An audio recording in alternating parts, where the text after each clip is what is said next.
Gold rush, the precious metal soaring to a new record high today, topping the $2,200 mark for the first time ever. China is clearly leading the way. We think this is part of a de-dollarization trend that's going on. China's economy grew much faster than expected at the start of this year by 5.3%. While the UK is struggling to get inflation under control, China's economy is suffering from the opposite, deflation. China and Russia announced a new partnership. What if we tell you that the oil-rich kingdom is on its way to becoming a mining giant? Here is a provocative question for you. Is the West losing precious metal influence to the East? In a dramatic turn of events that mirrors shifts in global economic power, the West is experiencing a significant decline in its influence over the gold market, as countries in the East, notably China and Russia, accelerate their gold acquisition strategies. This pivotal change, outlined in recent analysis, signifies more than just a redistribution of precious metals. It represents a profound shift in financial power dynamics and a potential reorientation of the global economic order. My name is Dr. David Oualaalou, and you are watching Geopolitics in Conflict. Our show today is sponsored by Don'tWastePower.com. The gold rush of the 21st century. Well, historically, gold has been a symbol of wealth and a pivotal asset in global finance, serving as a hedge against inflation and economic uncertainty. Western nations, particularly the United States and European countries, have long dominated the global gold reserves, which have underpinned their economic influence and monetary stability. However, the landscape began to change as Eastern powers, driven by a desire to mitigate their reliance on the US dollar and diversify their reserves, started amassing significant quantities of gold. Eastern ascent in gold accumulation didn't happen in a vacuum. The strategies employed by China and Russia, for example, are emblematic of a broader trend across the East. These countries have been steadily increasing their gold reserves over the past decade. China, for instance, not only buys gold on a massive scale, but also restrict the export of domestically mined golds, ensuring that the metal stays within the borders and bolsters its national reserves. Russia, on the other hand, has been consistently increasing its gold reserves as part of a de-dollarization strategy, aiming to reduce its vulnerability to the US sanctions and financial policies. Both countries have succeeded thus far. And now, a big thank you from our sponsor for today's show, Don'tWastePower.com.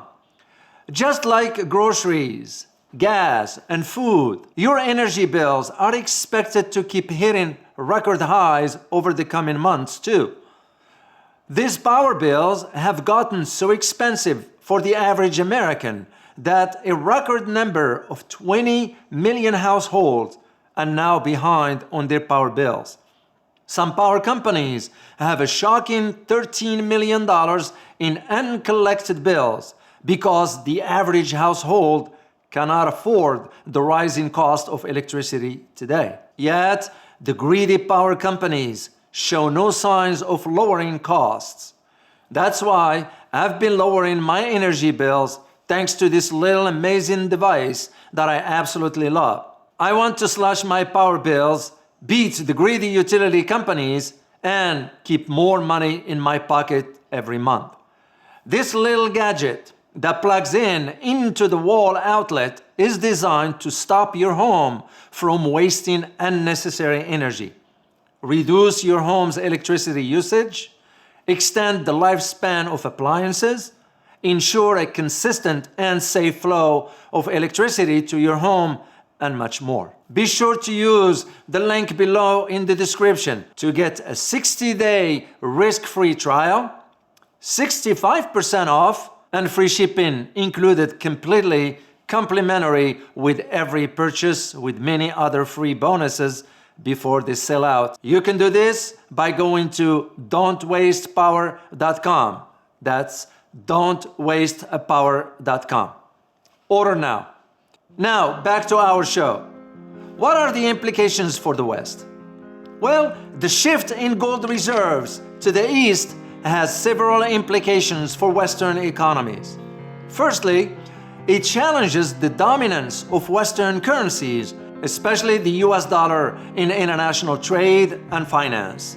With more gold-backed financial stability, Eastern nations could influence global finance rules and practices, potentially leading to a decline in the use of the US dollar for international transactions, as we might be witnessing currently.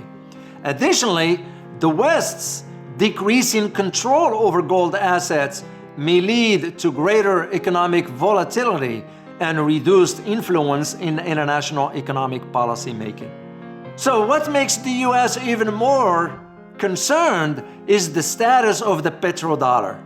Using history as my guide, I am reminded of what took place last year, specifically on January 2023, when the Saudi finance minister Mohammed al-Jad'an announced that the Saudi state is open to selling oil in currencies other than the US dollar. That didn't get much coverage in Western media, but that the United Arab Emirates said that it is not selling oil in dollars. He stated, and I quote, "There are no issues with discussing how we settle our trade arrangements, whether it is in the US dollar, whether it is in the euro, whether it is in the Saudi riyal." End of quote. But here is the thing. If the Saudi regime, or OPEC for that matter, embrace substantial trade in currencies other than the US dollar as part of its oil export business, this would signal a shift away from the dollar as the dominant currency in global oil payments. Said differently, it would signal the end of the so-called petrodollar. This leads me to talk about the geopolitical and economic realignment. This redistribution of gold reserves is occurring alongside broader geopolitical and economic realignments. The increasing economic prowess of Eastern nations, coupled with strategic partnerships and alliances within regions like Asia, signifies a shift towards a more multipolar world order. The implications of this shift are vast, affecting not just finance, but also international relations, trade policies, and global governance. So the ongoing mitigation of gold from west to east is a clear indicator of a changing tides in global economic power.